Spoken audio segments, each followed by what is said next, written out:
Speaker McCarthy announced that he was launching an impeachment inquiry this week into President Biden. Do you see this as a part of the retribution that you see? No, not at all. I think, look, you look at the terrible things that have been happening with respect to Biden.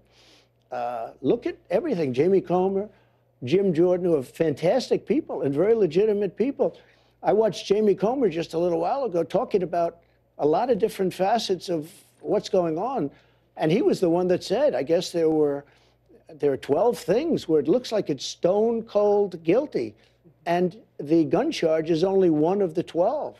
He said, this is the only one that doesn't implicate Joe Biden. So, but my question for you, did you talk to Speaker McCarthy about this House impeachment inquiry? No, I don't talk to him. Tell him that he should open a House No, impeachment I don't inquiry? do that. I don't think he'd do that. I mean, he wouldn't do it based on me, no. Did you talk to your Republican allies on Capitol Hill and say you should support this? No, I don't have to talk. They're more proactive than I am. They think it's terrible.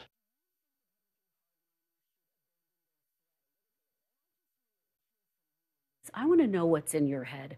When you go to bed at night, do you worry about going to jail? No, I don't, really. I don't even think about it. I'm built a little differently, I guess, because I have had people come up to me and say, how do you do it, sir? How do you do it? I don't even think about it. These are corrupt people that I'm dealing with. They're destroying our country. I don't even think about it. All I think about is making the country great, making America great. Look, these are political, these are Banana Republic indictments. These are third world indictments. The President of the United States sees how we're doing. We have a movement, the likes of which has never happened in this country before. And you see it with the polls. I mean, I'm up on these people by 60 points and 59 points. I don't mean I'm at 59. I'm leading them by 59. You almost say, like, why are they campaigning? Asa Hutchinson, he's at 0. Christie's at 2. Other ones are at 1. DeSanctimonious is at 9. I just see a poll coming.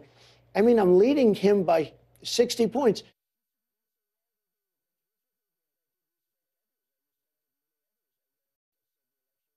You called some of your outside lawyers. You said they had crazy theories. Why were you listening to them? Were you listening to them because they were telling you what you wanted to hear? You know who I listened to myself? I saw what happened. I watched that election, and I thought the election was over at 10 o'clock in the evening. You were listening to your instincts. My instincts are a big part of it. That's been the thing that's gotten me to where I am, my instincts. But I also listen to people. There are many lawyers. I could give you many books. There are books that are written on how the election was rigged. There are numerous books that were written on how the election was rigged. Just to be clear, were you listening to your lawyer's advice or were you listening to your own instincts? I was listening to different people, and when I added it all up, the election was rigged. There are books that are written. Were you calling the shots, though? In fact, Molly Hemingway wrote a great book. But were you calling Rigged. the shots ultimately? Excuse me.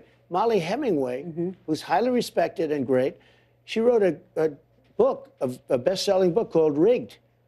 Were you calling the shots, though, Mr. President, ultimately? As to whether or not I believed it was rigged, oh, sure.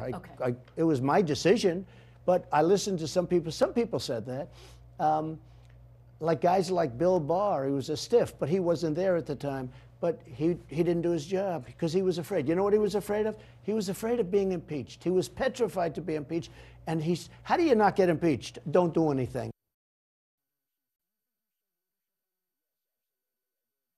Mr. President, if you were reelected, would you pardon yourself? I could have pardoned myself. Do you know what? I was given an option to pardon myself. I could have pardoned myself when I left. People said, would you like to pardon yourself? I had a couple of attorneys that said, you can do it if you want. I had some people that said, it would look bad if you do it, because I think it would look terrible. I said, here's the story.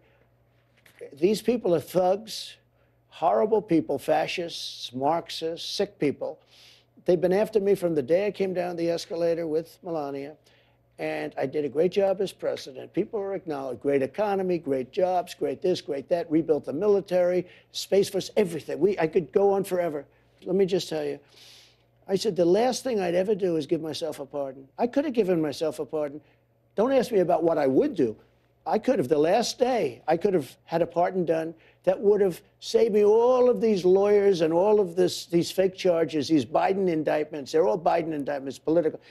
They indicted they want to arrest their political opponents. Only third world countries do that, banana republics. So, ready? I never said this to anybody. I was given the option. I could have done a pardon of myself. You know what I said? I have no interest in even thinking about it. I never even wanted to think about it. And I could have done it. And all of these questions you're asking me about the fake charges, you wouldn't be asking me, because it's a very powerful thing for a president.